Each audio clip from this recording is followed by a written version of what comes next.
You're listening to Represent, the Queer Musical Theatre podcast. My name is Dr. James Lovelock, and I'm an academic and a huge musical theatre fan exploring the representation of all things queer in the musical theatre industry. My guests today are the amazing Jordan Cambridge-Taylor and the fabulous Olivia O'Connor from the recent production of Why Am I So Single at the Garrick Theatre. We discuss the casting process for the show, find out what made the rehearsal room so welcoming, and explore why this show means so much to its audiences. We also look at non-binary and plus-size representation in musical theatre, as well as finding out about what the Pineapple Studios Lost Property box contains for emergency audition situations. As always, you can follow us on your favourite podcast platform, and don't forget to share this episode on social media. Let's get started. My name's Olivia O'Connor, and I was in the ensemble of Why Am I So Single, and I also played the agent who was called Fagin, and if you don't get that, it's actually an Oliver reference, but don't worry, it took me a while for it to kick into. Excellent. My name is Jordan Cambridge-Taylor, pronouns are they, them, and I played alternate Oliver. Woo. Woo. Yeah, excellent. Hurrah! So I'm going to ask you to tell us a little bit about how you got into musical theatre. What drew you to musical theatre as a kind of a genre or as a way of expressing yourself? So who would like to start with that one? Okay. Well, I'm basically just a huge fan of musical theatre, and I sometimes, most of the time, feel like I've just managed to weasel myself in Honestly, the obsession. Performing. Wicked. Yeah, it's, some may say unhealthy. Yeah. I don't think so. Currently it's Death Becomes Her. Yeah. Oh my God. Yes. Excellent. But yeah, very much just a fan. Was obsessed with movie musicals. My mum tried to put me in dance classes when I was little because she was like, oh, maybe a performer. And I tried one class and I thought, not for me. Singing, however, have always done. Never had lessons until GSA though, Really? which is fun. Wow. We did go to a dance class together, I remember that. We did go to a dance class together. And it wasn't what we expected. It was No, really it was jazz, really hard. It was so hard. Like if I didn't have you in there, I think tears would have been shed. Same. And when was this? Was this a long time ago? This was when we were still in. wasn't we? Oh, wow. Yeah. Yeah. When we had some, because We were like, oh, we're comfy in the show now, so let's go do Yeah. some classes. and especially because there was like previews and rehearsals for all the covers and swings, there was like, it felt like we was in the theatre so much, and when we did have 3 days, it's like we're like a bit bored. Yeah. Like, what are we going to do with our lives? But then me and Jordan decided to go to a little dance class. Lovely. Excellent. And how did you get into musical theatre, Liv? How did I get into musical theatre? I actually started off as a pop singing was my Okay, thing. yeah. And I had singing lessons, I think from like 10, 11. And just always sang pop songs. And then I went to secondary school. I did like a Saturday school at somewhere called the Theatre Workshop in Birmingham, and just kind of fell in love with it. And then in school we did, this is really, really dramatic, but we did the school's like X Factor. Wow. And that at the time, that was like, if you got into the X Factor at school, you had some street cred. Amazing. And then so I did that, and then my school had a sixth form, but performing arts, if there wasn't enough people to do performing arts, then you just couldn't pick it. Right, okay. Which was annoying. Yes. But also I do get it, because as much as I would love to have a one-woman class of performing arts, but my head teacher actually said to me, and my music teacher was like, you can't stay here, like you need to go and do it, because they felt like I had something in me. So I was like, okay. Went to a college in Stratford, musical theatre, and at this point I didn't really know much about drama schools, and then that's where we learned, and I was like, oh, okay, I want to do it. Yeah. So they like set us all up. I always say I couldn't thank Stratford College in Birmingham enough, because they really just taught me everything, and then just started to fall more and more in love with it. That's great. That's excellent. And one of the things I'm interested in as well, so this is a podcast about representation, and obviously first and foremost LGBTQ plus representation, but I'm also really interested in how musical theatre can be accessible to people from different backgrounds, and particularly, you know, in terms of people who maybe are working class actors or actors from areas where there isn't a pathway that's clear all the way through. So that's really interesting you talk about that, and it's something I think we'll probably come back to as well. Yeah. The other thing I was going to ask you is, was there a musical or some musicals that you really kind of hooked you, or you saw yourself in, or anything like that when you first started? Don't look at me like that. Oh, go on. Where do I start? Wicked. Wicked was like the musical that got me into like performing fully. Because before I was like, oh, that's really cool, that's really fun. Didn't realise it was a job. I saw Wicked on tour. It came to my local theatre. And I have such a distinct memory of watching The Wizard and I and thinking, just beside myself, I was like, I need to do that. Yeah. I need to do that. So probably that. It's an amazing show, isn't it, Wicked? Yeah. I can't remember if I've said this on the podcast before, but the thing I love about Wicked, there's a German version of it. I don't know whether you've ever seen this, but in the German version, it's much more queer because for some reason, Glinda and Elphaba, the actors that play them, are allowed to be a lot more expressive. Is that the non-replica production? Yes, it is. Yeah. And that's a video. I think I'll try and link. But I'll try and link some clips for this in the information about the episode. But there was something about that because from ages I struggled to think about what it was that I really loved in Wicked and why I was so connected to these characters. But it's such a love story, isn't it, between Elphaba and Glinda? And I think those of us from the LGBTQ community, I think a lot of us really kind of connect with that really strongly. What about you, Liv? What's a musical you loved? I actually think the first musical that I watched was Wicked. I think we went on I think it was a school trip either with my theatre school or my secondary school. I can't remember, but that was definitely the one where I was like, okay, this is it. I actually don't have like a musical that made me think, oh, I want to go into it. But I definitely think now that the musical that I'm most desperate to be in is Six. Oh, wow. Okay. Yeah. Do you have any particular queen that you would like to be? I say this all the time. I feel like you've heard this story about a million times, Jordan. But if for my voice and what I think that sounds the nicest in my voice, I think would be Seymour or Parr. Okay. Who Heart of Stone or I Don't Need Your Love, me having to think now. But I think with my character and who I am as a person, I think it would be either Aragon, who sings No Way, or Berlin, who sings Don't Lose Your Head.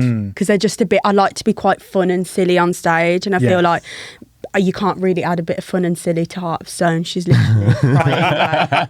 She's You could die. try. I mean, you could try. Yes. Maybe that would be my twist. Maybe you should just be like, Toby, Lucy, can we switch this up? Yeah, can we have a bit of a switch up? I think I'm the person for it.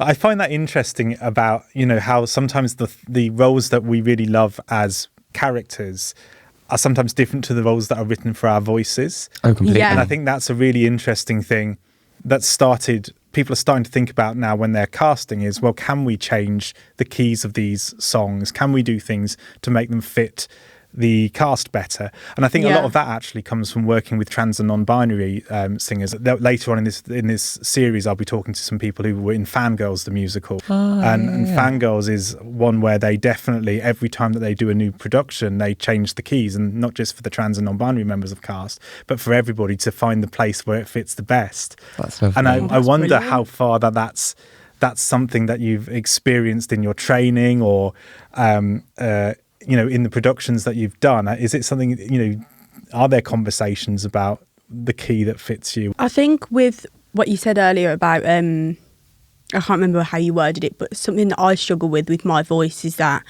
the characters my voice sounds like, for example, in Dear Evan Hansen, I feel like my voice is very suited to Zoe. Yeah. But with me, I couldn't see myself as a Zoe because of who I am as a person. Yes. And I know that's the beauty of acting, but I feel like that sometimes really contradicts myself in I'm like, right, okay, my voice really suits the role of Zoe, but do I feel like because I'm so bubbly and silly, do I feel like I could?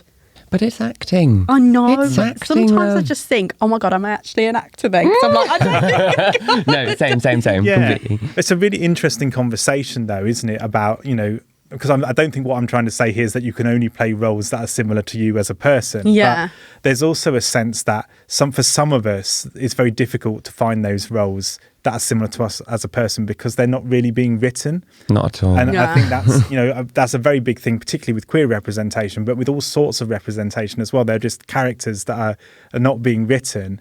And I think that one of the things that I'm interested in talking about, what are those sorts of roles, that we're looking for, and how can we find more of those roles? And I mean, again, this will link into Why Am I So Single in a little bit, because that was clearly a musical which was writing for characters that we hadn't seen before and an ensemble that we hadn't seen before. And so I do find that interesting to kind of to look at. Do you find this, Jordan, when you're looking at roles or when you're looking at things to audition for, that there's space for you to be able to look at what works best for your voice and for your personality? Occasionally. I feel like it's been a rarity, to be honest. Because a lot of the things that I've auditioned for since graduating is very much like a continuing production of something that's already happened. Yes. So they're like, that worked. Let's keep that formula. Go ahead with that. So it feels like a lot of the things that I've been in for can feel, although they might not necessarily be, but can feel quite box ticky, being like, great, you can sing this, you look this certain way, brilliant. Yeah. Whereas, like, going back to Why Am I So Single, that felt very different in terms of that audition process. Because, well, I was like, a character that I see myself in. Yeah. And I had so many friends come to the show and they were like, oh, you're not acting. That's just you. That's just, which is a testament to the brilliant writing. One of the things with Why Am I So Single, I was lucky enough to see that quite a few times, and so I saw you play the role and I saw Joe play the role, and it's lovely that they were so different in terms of accent, in terms of tone, and I think that's something again that's been fairly rare in musical theatre until recently, that they allow the alternate or the understudy to put their own spin on it. And I think that's something that really stood out to me about Why Am I So Single and about the way that you were able to play that role. If you're interested in LGBTQ+ representation in musical theatre, check out our website www.queermusicals.com for lots more information about musicals with LGBTQ+ characters.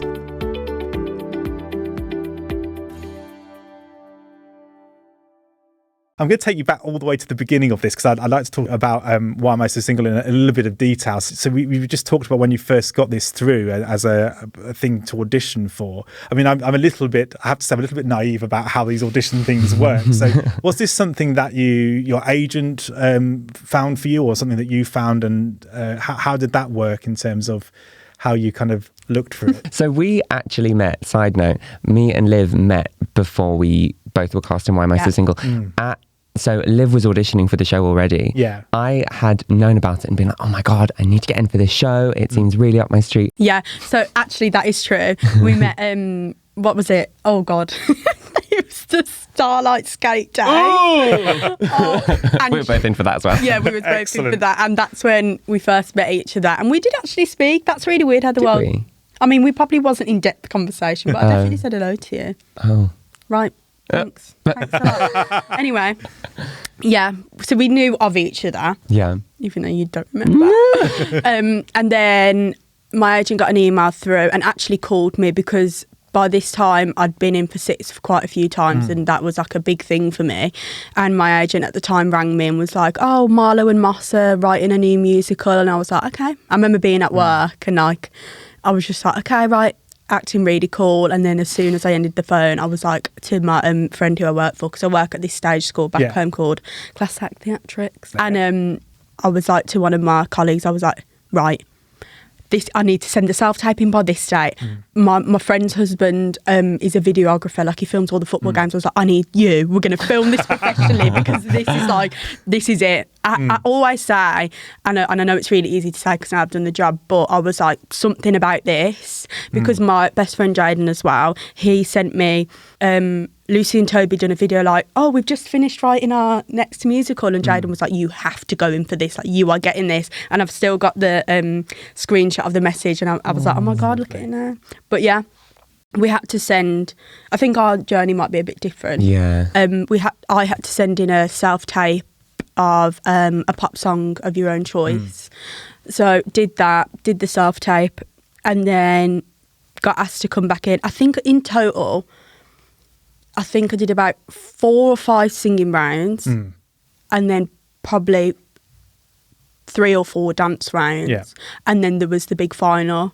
But in that final, Final sounds like X Factor. I know. Throwing back to the X Factor. I always say this, and I used to say it all the time to Ellen Kane, who was our choreographer. I was like, how on earth did you pick? The amount of people that were in that room, and all the people, like, I was like, if I had to pick, there's no way I could have picked, because everyone was, that it was just the best thing I'd ever seen in my life. Like, I was so in awe of everyone, and after I was like, how on earth are they going to pick? But yeah, there was loads of different elements of the show that we had to do over the audition process. So you went in and sung your pop song again, and then this fearful thing that I feel like I always think of is, please don't ask me for a second song, and do not ask to look in my rep folder, because there's songs in there that I haven't Why don't you just take it out? I know, but I was under pressure and I didn't. And it's so funny as well, because I sang my song, which was Don't Be So Hard on Yourself by Jess Glynn, absolute tune. And actually, if I do say so myself, a really good song for the show. Yeah. Yeah. That's my opinion. But I think when I hear Jess Glynn, I just go to Jet to Holidays. Yeah, imagine. And then Toby was like, "Oh, can we hear another song?" I was like, like literally tears in my eyes. And they were like, "What have you got?" And I was like, can I have a look? I actually don't know. And I was flicking through my rep folder, and thank God I didn't give it to Toby, because Heart of Stone was in there. I was like, imagine if they were like, yep, can we do that one? I'd be like, oh, really? But I did the one that, I think I picked the one that got away by Katy Perry again. Tune. Also brilliant song, George. I remember being like 11 years old, being like, what the hell? What the hell is going on? And then we got given material, and some people in the ensemble got given See You Never, some people got given Just In Case. I got Just In Case, and I remember every round that I did, I was like, okay, this is, you try not to, but you do plan your life. Don't get your hopes up. Yeah, don't get your hopes up. You don't get your hopes up, you don't plan your life. Me, still planning my life. Yes. And I remember I went in, and also as the rounds, sorry, I'm literally talking for hours. As the rounds went on, more and more people like started to join the panel. So it was like you were going in with more and more people just appeared, and I was like, oh my, I would rather sing in front of 1 million people in an auditorium than 8 people in a well-lit room with their eyes just on you like this. But it was always such good vibes. And I remember there was it's like the Nokia sound, which I didn't know, in Just In Case. So many things happened during the show that I was like, oh my God, that's that. And like the cast would be like, really? I'm so slow. Oh. But it's that, as hard as I stare at the screen, I couldn't get the tune. I just couldn't do it. So Toby was like, right, come on over here. And I went over to the piano, and they were working. But also with me, you can sit at the piano with me for half an hour and teach me this one sentence, but I will go back in front of everyone and I will sing it exactly the same as I sang before. And I remember poor Toby worked on it with me for like what felt like an hour, but was probably 5 minutes. And I went back and I sung it exactly the same. And I was like, I promise if you call me back, I'll get it right. and then it just, I couldn't believe, but I could, because I was like, this is, I feel like for representation in all sorts, I feel like as a bigger girl, I feel like I was like, this is what needs to happen, and if it's not me, please let it be someone else that's of a bigger stature, because I feel like from my experience there's not a lot of that in an ensemble, in a dancing ensemble. So I was like, God, if I get this is just, I wish younger me would have been able to watch me do Yes, it. Because absolutely. I just remember never going to shows and seeing people being like, that's not, I can't see myself in there because someone like me isn't in it. Yes. So yeah, I feel like that's the big thing that I've really taken from the show is to know that someone like me can do it. Oh, absolutely. Yeah. Yeah. And of course, so many people who've seen it will also take that as well, Yeah. which is why representation is so important. Yeah. Yeah. Thank you for that, Liam. I know, God, I've really rambled on there. No, that As was you was should. great. It's really important and actually really useful. A lot of people who listen to this podcast are students, so really Yeah. helpful for them as well to kind of know how this process works. Yeah. So Jordan, was it quite different for you in terms of how you? Very different to that. So I actually heard from a friend that, because I'd seen all of the stuff like about the workshop on like what's on stage, and I was like, wow, that looks cool. Joe looks a bit like me. Maybe that's something that could work. And then went to go and see one of my friends in a show, and they're like, oh, someone else in the cast is auditioning for this show. I think you'd be really good for it. And I was like, oh, I didn't know this was happening. And yeah, as soon as I found out, I messaged my agent being like, I need to get in for this. This is perfect. And then couldn't for a good while because I think they were just looking for dancers at that point. And I Yeah. was like, great, okay, so maybe it's not going to happen for me. And then I had just gotten 2 really big no's, and I was like, well, I guess this is it for me then. Yeah. That's it. I've literally gone in like so many times for months on end for these 2 shows and then got no's, and I was like, great, maybe I should rethink my career choices. And then literally the week after, the audition for this came through. Like the character description, I was like, this is me. Yeah. And then went in. So funnily enough, on the day of my first round, I feel like this might have helped my audition actually, because it calmed me down quite a bit. Because I only had to go in. I did one scene and I sang a bit of disco ball, and beforehand I had just been in for Cats. Wow. And it was a nightmare. I was in the day before, and they were like, can you learn this other song, come back? And I was like, great, yeah. Went back. Everyone was in dance gear. And I was like, I haven't been told anything about this. Went up to the people and they were like, oh yeah, it's a dance round. Meanwhile, I'm there in like my nice little skirt mesh top combo. And I'm like, oh, okay. They're like, go to Lost Property if you need some stuff. So I marched all the way down You in didn't. Pineapple Bloody Studios to Lost Property, picked up these. Anyway, it was stinky. It was really stinky. Oh. I ended up ripping open my big toe because I didn't have shoes that I could dance in. So I was having a nightmare of a day. I did a nice face in the morning. It all melted off because I didn't know what setting spray was at this point in my life. Lost Property? I got these little Gap camo, what are they called? Jogging bottoms. But they were too small. They were for 13-year-old girls. Like, that was the sizing on the inside. So Wow. they literally looked like, I don't know, they looked like little mini shorts on me. And then the stinkiest Under Armour top you've ever smelt in your life. And I was like, well, I guess this is being an actor. I can't believe they told you to go to Lost Property. I was like, listen, I'm here. I'm going to do it, I guess. I've never walked out of an audition before. So I was like, I guess I'm going to do it. Anyway, that went really badly. So I was like, well, I couldn't get any possibly lower today. Went into the bloody audition for Why Am I So Single? And Lucy was like, how's your day going? And I was like, babe, I'm having an absolute mare. Did you tell the story? I fully said everything. That is hilarious. And I was like, oh, I've just told you way too much information, so I feel quite comfortable now. And then I felt very much in the right mindset to do that and disco ball because I was already having a breakdown that day. So Yeah. What did you actually have to, like, what section of disco ball did you have to sing from? The beginning, I had to do "Oh Nancy Darling Baby," and I was like, "What is this? What is this?" Yeah. And they were like, "Can you do a Patti LuPone impression?" And I was like, "Can I do a Patti LuPone? No." I was like, I'll give you a share if you want. Okay. So they were like, sure. So did share further. Oh Nancy Darling, and Lord And here knows you why I are. did that, and here we are. And yeah, literally did like a 2-minute cut. It was basically the first chorus and then skip to the end. Wow. So just bed, Oh dear. Dear. It's a tough song, isn't it? Tell me about it. Tell me about it. That was okay, that audition, because that was at 1 o'clock in the afternoon. So I was like, great, I've done a dance round, I've already sung today, I'm warm.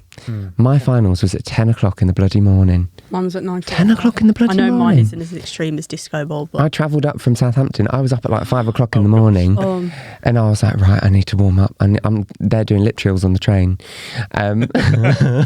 Any singing audition before 12, it's illegal. hell and horror. Illegal.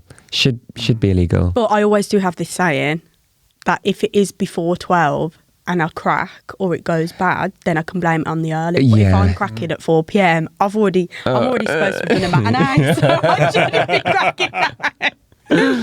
Oh dear. So I feel like in the mornings you do have a bit of an excuse. If you want to follow us on social media, you can use queer.musicals on Instagram or Facebook, or you can follow me at Dr. James Lovelock on Instagram.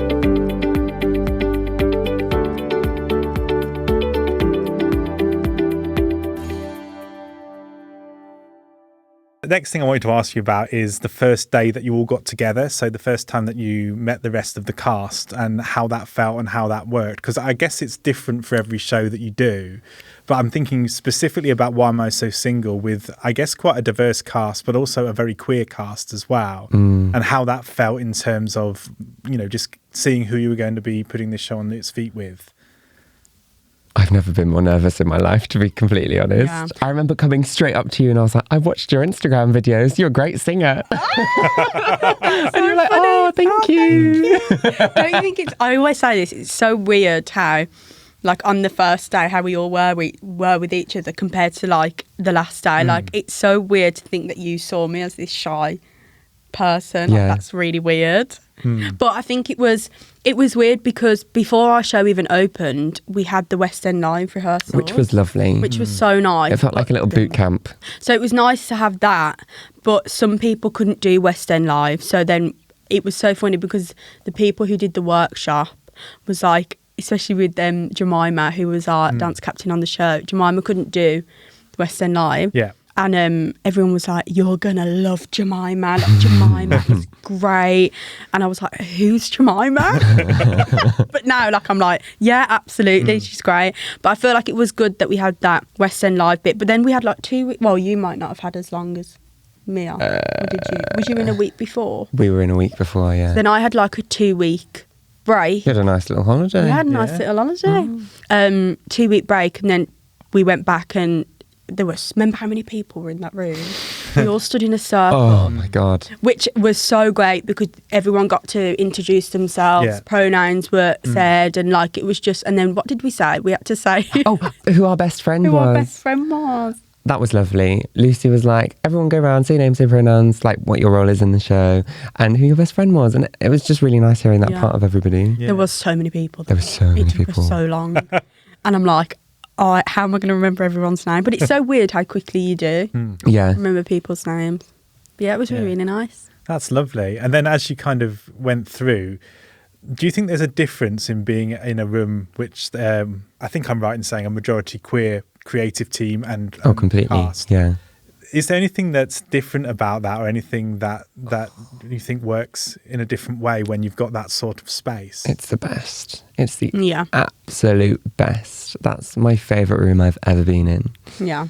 I've never felt more comfortable. I mean, bearing in mind, I was pooping my pants most days because I was like, I mean, Joe like knew it like the back of their hand because they did the workshop and it was kind of moulded around them. Whereas I was like, I have no idea what half of this show is. But like, I've never felt like I've been in safer hands, to be completely honest. It was so good. Yeah. It was just nice. Like, I feel like also I learnt so much being in that show that I feel like I probably wouldn't have learned. Completely. I learnt more in that show than I did my whole 3 years at drama school. Yeah. And it's like, if I never would have been in that show, I probably wouldn't know half of. I've learnt so much new terminology. Like I've learnt loads of different things within the queer community that I'm like probably was around me all the time, but because I wasn't there firsthand experiencing it, and also it like being there for my friends in the queer community, experiencing things as well, like seeing how can I change their experience, or how can I learn and make things better for them, which is like, is so great. Like, there's so many things that I didn't know. Like, I just remember, but it's so good because I'm the sort of person to just be like, what is that? Like, please tell me. I'm not, because also I don't want to use something in the wrong context. So if anyone says something that I'm like, what's that? I feel like it's better for me to ask than to just stay back and be like, oh, I'm not gonna touch on that surface because I'm not very educated in it. Because I'm like, no, if I'm gonna be in this queer musical, which I was also so appreciative of, because me personally, I'm not queer. Big fat ally though, we love. But like, this world has always been around me, and like, I've got a lot of queer friends. In fact, most of my friends are queer. But it's like, I didn't know much about their queer side, if that makes sense. That sounds really weird. But there's just like, there's so many things that I'm like, that would happen, or things that people would go through that I'd be like, I'm just so oblivious to that happening because I would never think of that being a thing. Yes. Which is really weird. But yeah, I feel like I'm so grateful to have done it. And now I'm like, every musical that I want to be in has to be queer, because nothing's going to beat that. Yes. Nothing's going to beat that experience. Unfortunately, not. So, Jordan, was there anything in the room which you think specifically made it more accessible or more joyful for queer people? Is there any things that were ways of working that were different? I feel like because the tone of the show is doesn't take itself too seriously, very, I don't know, very tongue-in-cheek, very now. That's just kind of how, very now. Who am I? It's very now. Very now. Yeah, that's just how the room felt. Yeah. Even like with warm-ups, I remember like we'd have like Chapel Roan warm-ups, and that was just the best thing ever. Oh my God, the day that guests come out. Oh, yes. Oh, okay, so queer culture was at its peak when we were in rehearsals for this show.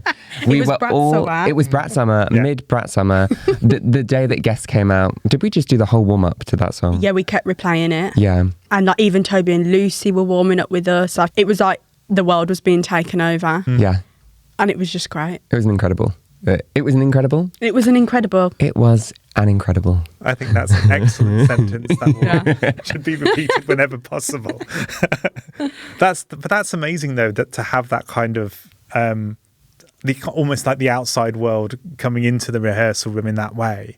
And I suppose on the other hand, you know, things have changed actually such a lot since Why Am I So Single closed. You know, even in the last 6 months, there's been such a big change in the way that the world is. And I think one of the things that I want to think about later is how we keep Why Am I So Single as a resource that people can keep coming back to. And you know, certainly there were a lot of my students would have seen themselves for the first time in that show. Completely. I mean, I think particularly obviously non-binary students, but also, I mean, the song Disco Ball is, for me as an older gay person, that's a song that is something about me that I have never seen represented anywhere ever. And so I'm really interested in well, first of all, I'm really interested in the moments that stood out for you as performers, or when you were looking at the script or when you were performing. What were the moments that you loved about the show? I'm gonna go straight in with just after Lost. There's a scene, like a really small scene between Oliver and Nancy, and it's kind of like the emotional climax of the show, and it's the first time that that's the first time that I really felt represented, when Nancy kind of explores more pronouns with Oliver, and they're still not sure on their identity at that point.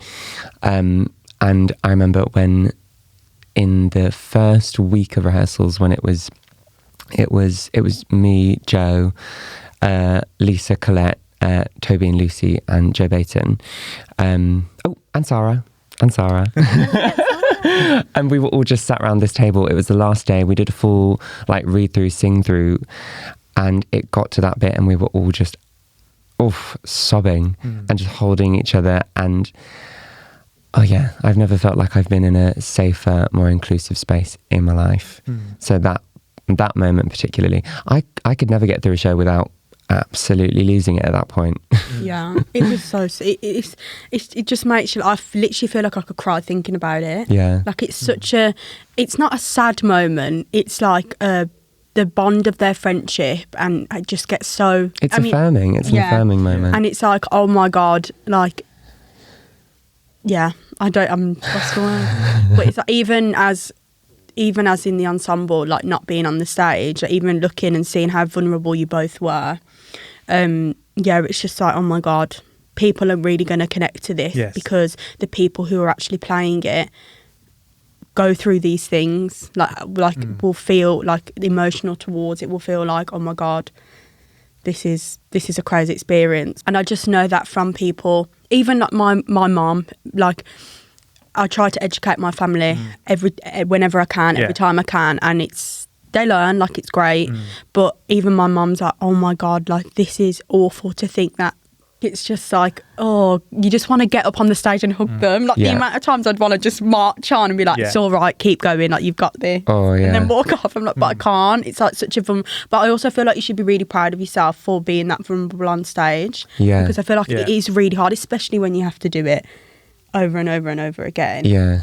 But every time to make it feel so raw to the point where even though I've watched you do it God knows how many times, and I still get. It's because it's a lived experience. Yeah. That's why it resonates so much, and I feel like it's such a poignant.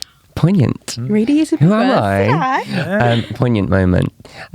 Because even when I watched Joe do it, I would just sit there and cry. Yeah. Yeah, I think it is a really beautiful moment there, and a kind of, I suppose one of the difficult things with the show is that you have that moment at the end, and it's quite a long series of scenes and songs where there's just two of you on stage. Yeah. And quite, really hard to sustain that sort of thing, and that sort of. Tell me about it. Yeah. and so I think this is why it's so important because that moment that you're talking about there, it's not on the cast album. And so it really only is experienced by people who see the story on stage. And I guess that's another question is, how do we, hopefully there's a future life for Why Am I So Single, but how do bloody hope so. Yeah. But how do we keep these really important moments, which are moments that you only see in this show? Yeah. How do we keep them going, and how do we keep them alive for future generations or people who didn't see it, who need to hear those sort of things? This series of Represent has been recorded at the Content is Queen studio in Somerset House. Content is Queen is a podcast agency and community made up of women, people of colour and LGBTQIA+ people who wish to connect, create and collaborate using audio and podcasting. For more information, go to contentisqueen.org. Liv, was there any other moments in it that you loved? It doesn't necessarily have to be, a poignant moment. But what moments do you, were your highlights of the show? I think the highlights of, there's a few things for me. Like, I feel I was waiting backstage. It wasn't like it was exciting, but it was also like an adrenaline rush, and like the fear of it not going right is when I had to be, hold the jacket. So, I'm in the wings and I pass the jacket into disco ball. Ball, and I'm just like, if I don't pass this jacket right, this is going to ruin the whole thing. And the panic that I used to make one of the dressers, Kim, who used to give it to the point where I wouldn't get it out of its bag. Yeah. I'd be like, Kim, you have got to pass it to me in the way that it has to go. Yeah. And I'd do it every day. I'd be like, is this the right way? Is this the right way? And I'd be overthinking it. But that rush and being like, and I remember just having to give it, but at the same time, I'd have to give it so quickly because I'd have to run and push the set. Yes. That whole sequence. Whole sequence. Nightmare fuel. If one thing went wrong, the whole thing was terrifying. It was the adrenaline, and it's so funny because then you do all of that, and then you're dancing around really slow, and then you're like, no, I need to. I've got to get I'm literally feel like I could scream because I'm like, right, I've done this really, really fast thing, and now I've just got to go. Yeah, it felt like such a build-up, like this huge build-up, like in From No Question into Disco Ball. It was like, boom, boom, boom. Oh, and she's like, oh my God, it's going to happen. Yeah. So that was definitely one of the moments when I was like, oh my God. But also with my Fagin character, Yes. because this is the first job I'd ever done. And for me, the hardest thing that I find in my career is learning lines. And I know it's nothing compared to what you had to learn. But because also in the rehearsals and in previews, loads of things would change, Changing, loads of things would get cut. And with me, if I've learned something, like I said with the just in case story with Toby earlier, Fresh back to the piano. fresh back to the piano. If I have learnt something, that's something that I really have to work on to change it. So there were so many things, like I think I'd started with, like it was a bigger scene, then it got cut down really short, then it went like to a medium length, and it was so many things were like changing. But I feel like that for me, like it was just really fun because it was just a random character Yes. put into it. It was one of the best bits of it. And it was Let's fun. face It was And there was a brilliant moment in that where the phone signal goes. Yeah. And I used to love watching you do those moments where the phone was freezing, and it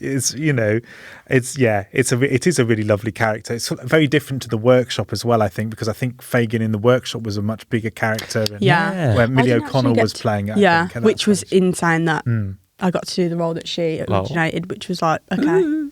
But so well. Big boots as well. to fill. Yeah. Big boots to fill, but yeah. I didn't actually get to watch the workshop. No. I had no idea. I was so oblivious to this, which is crazy because I'm so obsessed with Sick. It's not that crazy. I feel like I only knew about it because I'm an unhinged fan. I only knew about it because I just zero in on anything that looks gay. Yeah, very that. And so, but it's again, one of the things is that there were a lot of musicals that are queer musicals or musicals that represent people from different communities that only get to workshop stage and don't get further because not enough people are able to get on it to give it enough momentum. Yeah. And I think, again, one of the things I'm hoping that comes from this research that I'm doing is that people understand how important it is to support workshops where they're public and to get to know musicals that are in development so that we can kind of build a following for them, so that there is a kind of the momentum is there to be able to give it a final outlet, whatever that might be. But that's great. Thank you very much for sharing those stories there. The other thing that occurred to me as well is that one of the things as a teacher that I find is so many of my students are neurodiverse. I'm also neurodiverse as well in that I'm dyspraxic, which means I find it very difficult to do anything visual, anything to do with movement, because it's all to do with trying to copy patterns. I just can't do it.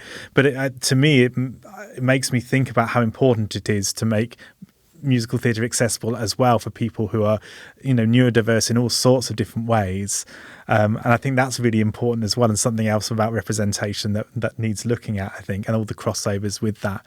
I was going to ask you as well about where you'd like to see musical theatre go in the future. What sort of gaps do you think there are in representation that there might be new musicals that would include those sorts of characters, or are there stories that you know already that you think would make a good musical?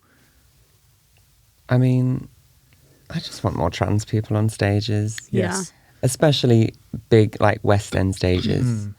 As a queer non-binary person who also identifies as part of the trans community, even when I went to go and see Death Becomes Her, when I went to go and see Death Becomes Her on Broadway, I forgot you.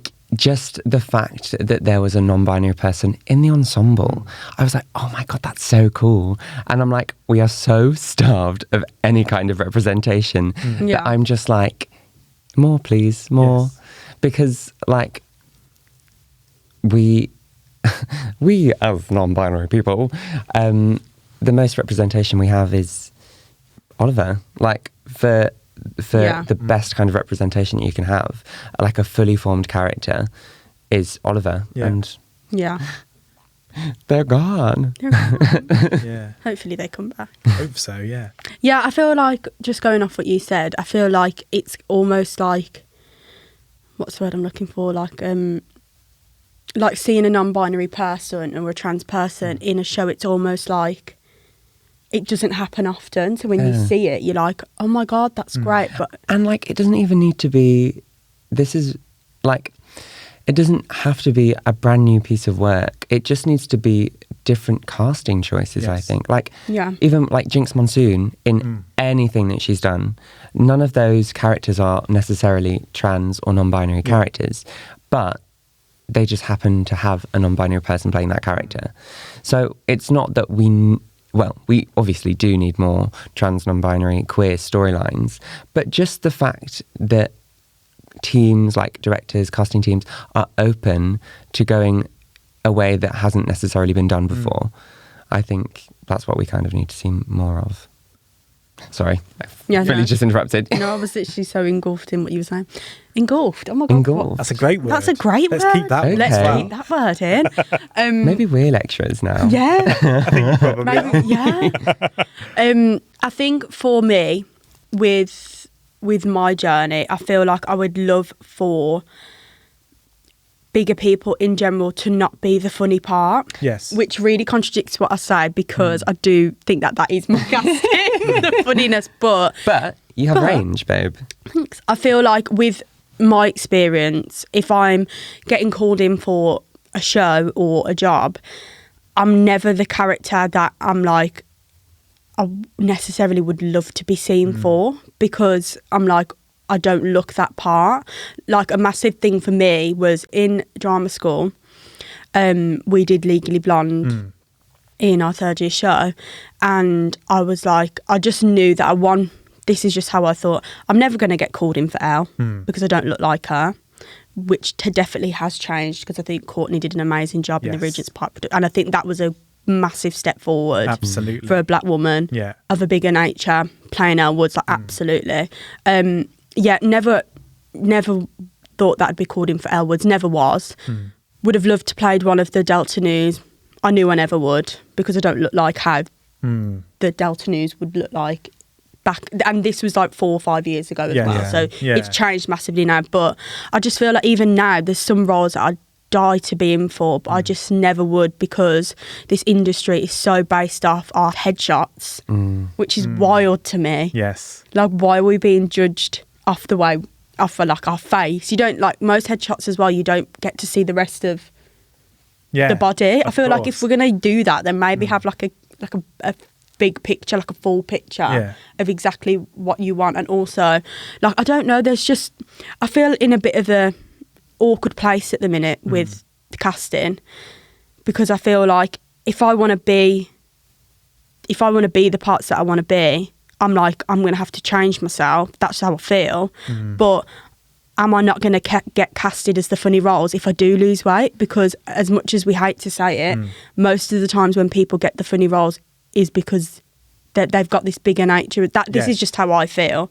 Like, I know if I was casting a comedy role, but then I'd lost all this amount of weight, then people would be like, oh, it's not funny anymore. But like, why is it funny? Why am I not funny now? I'm not changed as a person. I think a person to think about with this is, I watched an interview with Rebel Wilson. Yeah.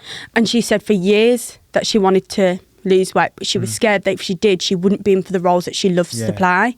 And I just sat there and thought, oh my, that is awful. It is, that you think of that. But it's all, like, I feel like for ages, and as I said, it definitely is changing. Not as much as I would like. As much as it needs to. It needs to, because I had so many people as well.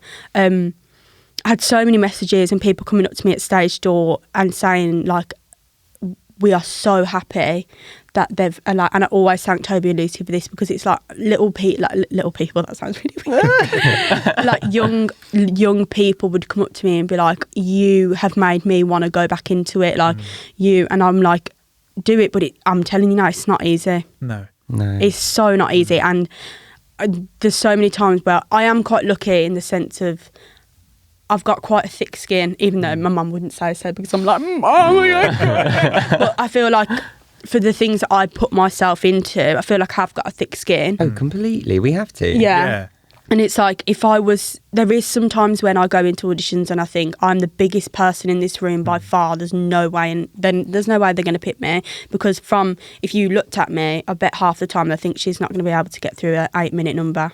But then I do disco ball. I mean, it was it was hard, but that is just something that I feel like at the minute I would want Yeah, and more of. I can totally agree. I mean, I am also a larger person, and I think it's really important that we have those roles, and some of those roles that are written specifically for large people or for trans people or for queer people, whatever it might be, but also that some of these roles that we're talking about, that they are also available. I mean, I think that the Regent's Park Open Air Theatre production of Legally Blonde that you mentioned, I mean, if people want to spin back to series 1 of this, I interviewed people from that show. Joe was one of them, actually. Joe Foster was one of them. Never and how important that was. And how important that was also for, you know, for its trans representation. And so hopefully there is going to be space for those ways of casting and those productions, but I think we have to work quite hard to keep on pushing for those, and anyone listening to this as well, you know, keep pushing for those things at whatever level you work at. I think that's really important, and keep encouraging those people, those teachers who you're working with, to consider things out of the box as well. Yeah. It's been so lovely to talk to you both. Thank you so much for coming on the podcast. Thank you very much for listening at home, and hopefully we'll see you soon. Thanks very much, everyone. Bye. Thank you. Bye. Woo. Thank you for listening to Represent, the Queer Musical Theatre podcast. The research for this series is funded by the British Academy Early Career Researchers Network Seed Fund and supported by Sheffield Hallam University. The episodes were recorded at the Content is Queen podcast studios at the Makerversity at Somerset House. For more information, go to contentisqueen.org. Next time, we continue with Why Am I So Single, as we are joined by Owen McHugh, superstar swing, who is currently appearing in Brigadoon at the Regent's Park Open Air Theatre. See you then.